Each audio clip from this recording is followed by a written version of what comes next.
Hello guys, welcome back to our channel. If your state select electric water heater suddenly stops powering on or hot water seems completely unavailable, it can definitely become upsetting, especially when everything seemed normal before. Sometimes the display appears inactive, while other times the unit seems powered, but water temperature never changes the way it should. A power related issue can sometimes happen because of connection interruptions, settings, breaker changes, or small system delays that are easy to overlook. Before assuming something major is happening with the water heater, there are a few simple things worth checking because many power issues can improve after quick adjustments.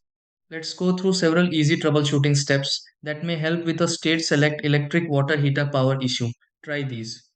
Step 1. Check the power connection linked to the state select electric water heater and confirm everything appears connected properly. Step 2. Review the breaker connected to the state select electric water heater if the unit suddenly stopped responding. Step 3. Check the temperature settings on the state select electric water heater if hot water feels unavailable. Step 4. Allow the state select electric water heater a few moments after restoring power to refresh operation. Step 5. Open the control area of the state select electric water heater only if your model includes a visible reset option. Step 6. Test hot water after checking the state select electric water heater and confirm normal performance returns again.